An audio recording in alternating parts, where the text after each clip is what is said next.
تھوڑی دیر توجہ کرنا اور سننا. وفاداری جو ہوتی ہے نا تھوڑی دیر کی, دیکھو نا حضرت بلال نے وفا کی تھی. یہاں کیا حال کرتے ہیں ہم لوگ کارکنوں کا. میں اکثر یہ رونا روتا ہوں, میں کہتا ہوں جب تک تو پیر صاحب کے آستانے پہ جھاڑو دیتا ہے تب تک تو وہ بڑا وفادار مرید ہوتا ہے. اگر اس پہ قرضے چڑھ جائیں تو پیر صاحب کہتے ہیں اس کا ذاتی معاملہ ہے. جب تک وہ اپنے ہاتھوں سے سیاستدان کے اشتہار لگا رہا ہوتا ہے تب تک وہ کارکن ہوتا ہے, کارکن. اور جب وہ کہیں الجھ جائے تو کہتے ہیں جی میں جی اس کے ذاتی معاملے میں نہیں. یہ ذاتی معاملہ کیا ہوتا ہے؟ جب تیرے اشتہار لگا رہا تھا سیاستدان کے تب ذاتی معاملہ نہیں تھا. جب کسی کو ضرورت پڑ گئی تو اب معاملہ ذاتی ہو گیا. پیار کرنا پڑے, کچھ دینا پڑے تو پھر بھاگ گئے, بفر گئے. اور لوگوں کے پاس جب دولت آتی ہے تو رنگ ہی بدل جاتے ہیں. جب اقتدار ملتا ہے تو انداز ہی بدل جاتے ہیں. جب اتوار کچھ اور ہوتے ہیں تو لوگوں کے طریقے بدل جاتے ہیں. اس لیے کہ رشتہ ضرورت کا بنا لیا ہم نے. سیدنا بلال نے بڑی مار کھائی تھی. کوئی بتائے حضرت بلال کو گورنری کا لالچ تھا؟ حضرت بلال حبشی کو کیا لالچ؟ بڑی مار کھائی. اور یارو بڑی ساری کھائی. ایک تو وہ مار ہے نا جو عبداللہ بن جدان مارتا تھا, امیہ بن خلف مارتا تھا, ایک تو وہ ہے. اور حضرت بلال جب دروازہ رسول پہ آئے تو بخاری مسلم میں موجود ہے, حضرت بلال نبی پاک کے مہمان آتے تھے تو خود قرضہ اٹھا کے لاتے تھے. اور ایک وقت ایسا بھی آیا کہ قرضے اتنے زیادہ آ گئے تھے کہ یہودی نے کہا کہ بلال تو نے بڑے سارے پیسے قرض لیے ہوئے ہیں, تو اگر اب تو نے پیسے نہ دیے تو میں تمہیں پھر سے باندھ دوں گا. حالانکہ وہ سارے نبی کریم کے مہمانوں کے لیے قرضے لیے تھے, حضور کے ذاتی کام کیے ساری زندگی ذاتی. یارو یہ جو لوگ ہوتے ہیں یہ بڑے شاندار ہوتے ہیں, ان کو کوئی لالچ نہیں ہوتا. جن لوگوں نے اس محفل کے اشتہار لگائے ہیں ان کی تو اشتہار پہ فوٹو نہیں لگی ہوئی.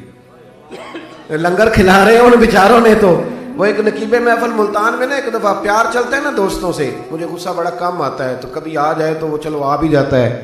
اب یہ بھی مسئلہ ہے. وہ بار بار کہہ رہے تھے لوگوں سے تسی ہاتھ نہیں چک دے, تسی بڑے بے ذوق ہو, تسی میں یاد رہو گے. میں کیا چپ کر جا, تو کوئی نظر نیاز لینی, یہ سارے مفت آئے نہیں, یہ زیادہ قیمتی ہیں, یہ فری آئے ہیں. بڑی مہربانی, اللہ آپ کو جزا. سنیں جی میرے بھائی, یہ دیکھیں نا جن لوگوں نے جو درخواست لے کے گیا تھا تھانے جلسے کی اجازت کی, اس کا تو نام ہی نہیں چھپا. لیکن یہ لوگ بڑے قیمتی ہوتے ہیں. ہم کرتے یہ ہیں کہ ان کو نا ہم ضائع کر دیتے ہیں. چاہیے اب ہماری مسجد میں جب محفل میلاد ہوتی ہے تو جس نے 1.5 لاکھ دیا نا وہ اسٹیج پہ بیٹھا ہے, اور جس نے سارا سال مسجد میں جھاڑو دیا اس کو میلاد والے دن کسی نے پوچھا ہی نہیں. حالانکہ اس بندے کی صدارت میں جلسہ ہونا چاہیے تھا جو روزانہ مسجد میں جھاڑو دیتا ہے, اس کی صدارت ہونی چاہیے تھی تاکہ پتہ چلے کہ رسول اللہ کے غلام میلاد کے موسم میں غریبوں کو عزت عطا کرتے ہیں. لیکن ہم نکل جاتے ہیں, ہمارا ماحول نہیں, مزاج نہیں. حضرت بلال نے نوکری کی, سارا دن نبی کریم کے کام کرتے, سارا دن. تھوڑا سا ٹائم بچ جاتا نا, کہتے حضور کوئی حکم تو نہیں, ملا رومی نے لکھا کوئی حکم تو نہیں. حضور فرماتے نہیں سارے کام ہو گئے. حضور میں تھوڑی دیر کے لیے جاؤں؟ جائیں. 1 دن بھی, 2 دن بھی, 3 دن بھی. حضرت انس بن مالک کہتے ہیں ایک دن میں نے پوچھ لیا, میں نے کہا حضور یہ بلال چھٹی لے کے جاتے کہاں ہیں؟ شادی تو کی کوئی نہیں تھی ابھی, گھر تو تھا نہیں, تو یہ جو آ کے کہتے ہیں کوئی کام تو نہیں میں جاؤں. تو محبوب نے فرمایا جب یہ مجھ سے پوچھ کے جاتا ہے نا کوئی کام تو نہیں جاؤں, تو پھر سیدھا سیدہ فاطمہ کے گھر جاتا ہے. تھوڑی دیر بیٹھے دی, اللہ آپ کو جزا تشریف رکھے. یہ سیدہ فاطمہ کے گھر جائیں گے, اب یہ وہاں جھاڑو دیں گے. اب بیٹھے دی, اللہ آپ کو برکت دے, جزائے خیر, تشریف رکھیں. اللہ تعالیٰ آپ کو برکات دے, پیچھوں کے لیے مسئلہ بنتا ہے, تشریف رکھیں. اب یہ نا سیدہ فاطمہ کی چکی پیسیں گے, یعنی کوئی ٹائم بچ جاتا تو وہاں کتنی نوکری کی حضرت بلال نے, کتنی ڈیوٹی کی کہ نہیں کی. لیکن کسی عہدے کے لالچ کے لیے, کسی منصب کے لیے, کسی فوٹو کے لیے, کسی صدارت کے لیے. لیکن میرے محبوب نے بھی جب اعزاز دیا نا تو پھر کمال ہی دیا. پڑھیے ترمذی شریف, حضور آئے نا معراج سے واپس. میں جلسے سے دیر سے جاتا ہوں نا تو میری ایک بیٹی ہے, وہ جب میں نکلنے لگتا ہوں کہتی ہے آج دیر سے آئے تو دروازہ نہیں کھولنا. روز ہی دیر سے آتے ہیں, تو جب رات کو جاتا ہوں تو سب سے پہلے وہی کھولتی ہے. آ گئے آپ. اب بندہ جب سفر سے واپس جاتا ہے تو پہلے بچوں کی بات کرتا ہے, بیٹوں کی. محبوب معراج کے سفر سے واپس آئے, لیکن سب سے پہلے جو بات کی وہ حضرت بلال حبشی کی. سب سے پہلی بات سیدنا بلال کی. مجمع میں بٹھا کے, مجمع میں حضرت بلال کو مجمع میں بٹھا کے فرمایا کیا عمل کرتا ہے بھئی تو بلال؟ عرض کی حضور کیا ہوا؟ فرمایا بتا کیا کرتے ہو, کون سا عمل ہے جو زیادہ کرتے ہو؟ کہا حضور حکم کریں. تو محبوب فرمانے لگے جب میں جنت میں گیا ہوں نا معراج کی رات تو میں نے وہاں تیرے قدموں کی آواز سنی ہے. جنت میں تیری اب کس نے ذروں کو اٹھایا اور صحرا کر دیا اور کس نے قطروں کو ملایا اور دریا کر دیا.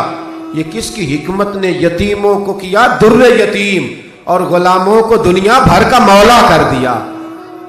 ایک بڑی عجیب بات لکھی ہے ابن اسحاق نے. کہتے ہیں کہ جب فتح مکہ ہوئی نا ظہر کا ٹائم ہوا تو نبی کریم علیہ السلام نے فرمایا چلو بھی اذان پڑھو بلال کو بلاؤ. تو جو ہے میری بات پر سنیں اور یاد رکھیں. حضور نے فرمایا بلال کو بلاؤ اذان پڑھے. تو ایک شخص نے حضور کے کان میں مشورہ دیا کہ یا رسول اللہ صلی اللہ علیہ وسلم کافر تو پہلے ہی سارے جل گئے مر گئے فتح مکہ ہے تو کچھ لوگ حضرت بلال کے بڑے دشمن ہیں. تو یا رسول اللہ صلی اللہ علیہ وسلم بلال یہ ہمیشہ پڑھتا ہے وہی پڑھیں گے تو آج نہ کسی اور کی ڈیوٹی نہ لگائیں اذان پڑھنے کی. فتح مکہ کا موقع ہے چلو کوئی اور پڑھ دے. یہ روٹین میں جب پروگرام ہوتے ہیں تو تب تو مقررہ امام بھی نہیں نا جماعت کراتا. چلے کوئی بزرگ آئے ہیں وہ کرا دیں آج موقع ہے بری بھی بات کوئی نہیں. جس نے مشورہ دیا خلوص کے ساتھ دیا حضور کوئی اور نہ آج پڑھ دے. لیکن میرے محبوب نے جو جواب دیا وہ بڑا قیمتی تھا. محبوب کریم فرمانے لگے جب پتھر کھانے پڑے تو تب تو بلال پڑھے اور جب بدر اور احد میں تلواریں چمکے تو تب تو بلال پڑھے اور فرمایا جب بھوک کاٹنی پڑے تب تو اذان بلال پڑھے اور آج اللہ شانے عطا کرے تو کوئی اور پڑھے. فرمایا سارے نیچے کھڑے رہیں گے ابو بکر و عمر و عثمان و علی طلحہ و زبیر سارے ہمیشہ کی طرح سنیں گے اور آج بیت اللہ کی چھت پہ چڑھ کے جو اذان پڑھیں گے وہ بلال حبشی ہوں گے. میں لوگوں کو بتاؤں گا کہ وفا کے رشتے ہی ہوتے.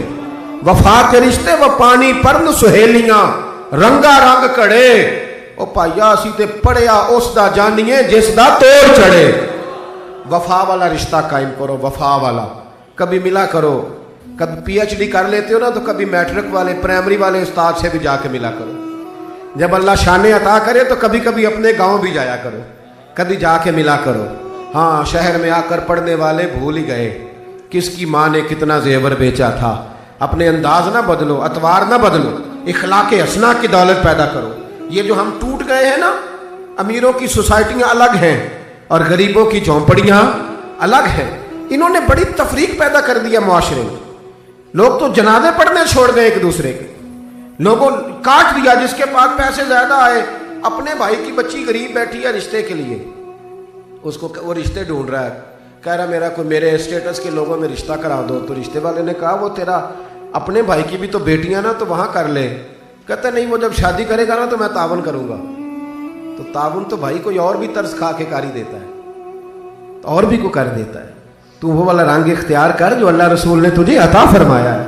ہمارے معیار میں وہ وفا نہیں وہ حسن نہیں. یہ میری طرح کے لوگ جن کو اللہ بڑی شانیں عطا فرماتا ہے دین کے نام پر بڑا نوازتا ہے لیکن لب و لہجے میں کئی دفعہ سختی آتی ہے. کئی دفعہ احساس نہیں ہوتا کہ ہم کیا کر رہے ہیں. اعلیٰ حضرت فاضل بریلوی بھی فرمایا کرتے تھے لوگوں نبی پاک کے وفادار رہنا فرشتے بھی تمہاری عزت کریں گے. کیا فرمایا کہنے لگے فرشتے بھی کرتے ہیں تعظیم میری فدا ہو کہ ان پر یہ عزت ملی ہے.